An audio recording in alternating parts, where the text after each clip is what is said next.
Laurent Stefanini, vous êtes ambassadeur en charge de l'environnement. Quel est exactement votre rôle dans ce domaine?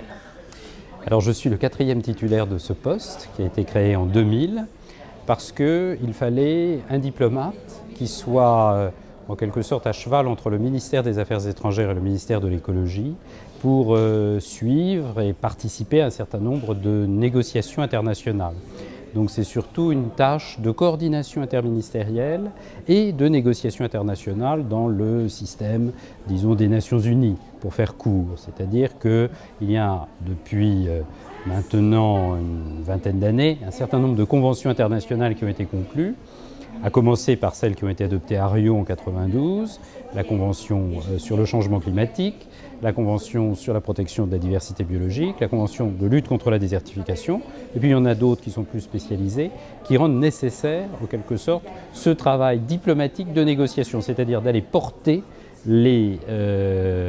défendre les intérêts de la France dans le cadre de l'Union européenne, bien évidemment, parce que ce que nous le faisons sur un plan coordonné avec nos partenaires dans les enceintes internationales. Donc, ce qui m'amène à voyager beaucoup et à rendre compte évidemment au ministère des Affaires étrangères, Direction générale de la mondialisation, et au ministère de l'écologie, de l'énergie, du développement durable et de la mer, dirigé par M. Borloo avec Mme Joanneau comme secrétaire d'État à l'écologie.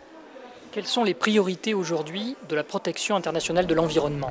Alors, dominant toutes les négociations, c'est ce que j'appelle en quelque sorte la négociation en mer, vous avez la négociation sur le changement climatique, qui donc est dans une phase intense et qui va déboucher à Copenhague sur, espérons-le, un accord de l'ensemble des États membres des Nations Unies. Nous nous sommes mis en mesure, dans un cadre européen, avec l'adoption du paquet énergie-climat, sous présidence française de l'Union européenne, en 2008, nous nous sommes mis en mesure, si je peux dire, d'avoir une position extrêmement allante de négociation. Donc ça, c'est la première des négociations, mais ce n'est pas la seule. Il y a, dans le domaine de la diversité biologique, un certain nombre d'initiatives. 2010 sera l'année de la diversité biologique, 2010 sera l'année de la conférence des parties à la Convention, à Nagoya, au Japon.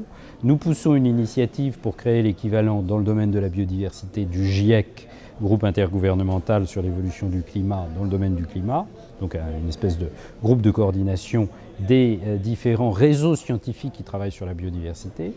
Il y a le sujet constant depuis de nombreuses années de l'amélioration de la gouvernance internationale de l'environnement, et le président de la République, hier, lorsqu'il a ouvert la conférence des ambassadeurs, et déjà au mois de juin à l'Office international du travail, a appelé à la création d'une organisation mondiale de l'environnement.